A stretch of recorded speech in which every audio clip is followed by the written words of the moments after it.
We're here today to celebrate Mr. Mack and to unveil a beautiful portrait that some members of the class of 1961 have helped us organize, and it really kind of fills out a space here in our science building that is really critical for us to acknowledge and honor and appreciate the men and women who have laid the foundation that we stand on today. And Mr. Mack, as you know, was at Woodberry in two different stints, as a teacher and a coach, a committed scientist and mathematician who helped scores of Woodberry boys over the years develop both on the athletic field but also in the classroom. And then after a stint away, where he served as a farmer in Rockbridge County, Mr. Mack came back to Woodberry, again teaching and coaching and serving as a school's disciplinarian. Which is, I got to say, a thankless job.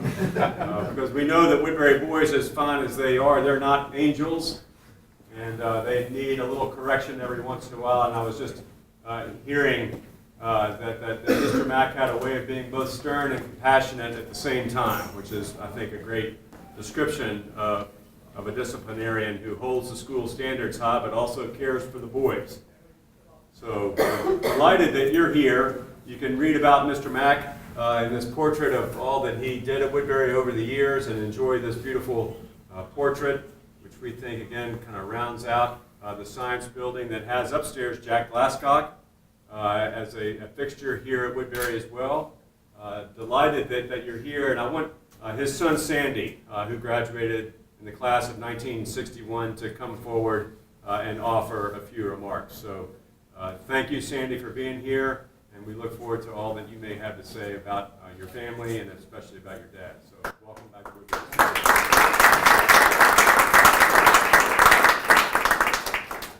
So Sam was, of all things, a man of character. And an interesting thing about his role here at Woodberry and the role of Jack Glasscock, who is co-honored in the classroom upstairs, is that in 1935, Hampton-Sydney gave their award, the Gammon Cup, to the individual that most exemplified character and scholarship and athletic ability.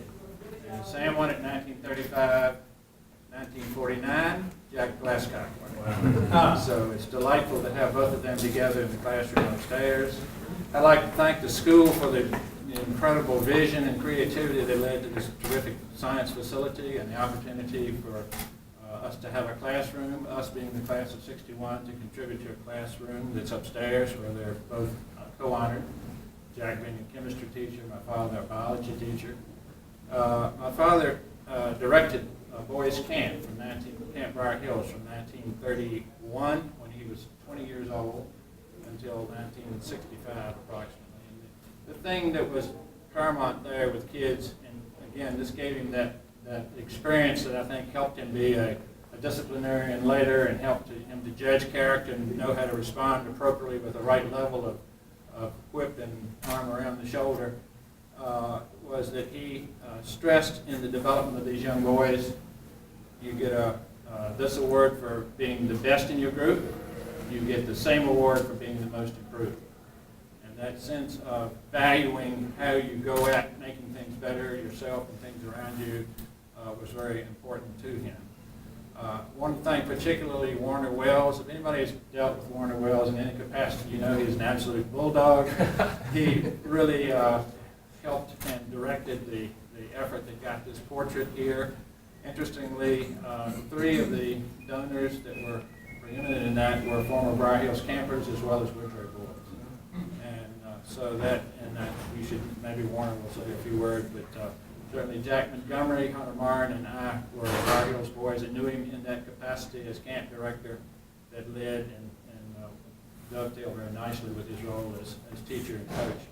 The other thing that I would say is, I think it's very important about the Woodberry philosophy as you develop a balanced person, a balanced young man, who values academics and athletics. I think Daddy, from his experience with J. Carter Walker, learned that it was important, whether you are a great athlete or not, to do something every semester.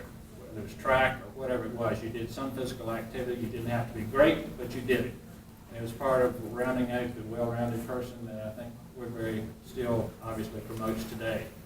So I'm delighted with the portrait. I love the setting for biologists. What could be better than looking out to the Rapidan and the evolving spring buds and whatnot during the season. Our house D, was up on the hill, and this is a very similar view to what I had to enjoy during the days I was living in that house before I moved to the dorm.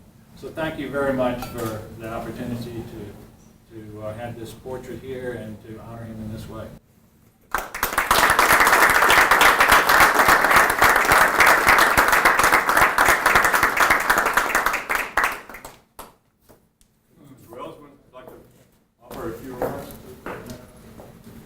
Dr. Halsey talked about Mr. Mack's compassion and his discipline. You can imagine you've got a bunch of little immature boys, and I was from a class of a bunch of little immature boys that were very rambunctious. We were a problem. We were the class after that. They said, "Don't be like that class." What triggered this was when our class last met for its reunion. Dick Glover's sitting over there talking about the most ridiculous thing that I'd ever heard. He was saying that he had more demerits than any other boy there in our class. That was ridiculous. 2 years running. Oh, 2 years running. I got to know Mr. McLaughlin intimately. I got to know Mr. McLaughlin intimately also. Because I got 50 demerits at one time. And I should have been kicked out of Woodberry. And I knew when he called me in that I was that close to being kicked out. And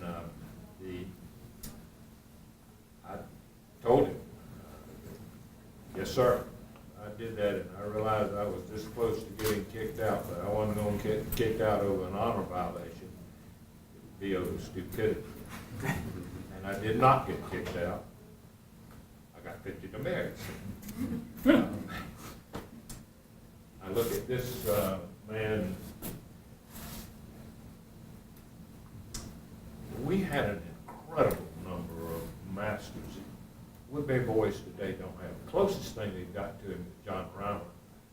And he's not even in the league with Dr. Norfleet or Colonel Rogers.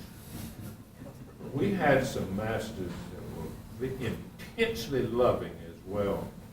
Right there's one of them. You can't have those wackos without these loving figures. You'll get the wrong idea about Woodberry. Woodberry is very dear to us, to the class of '61. And we are hugely grateful.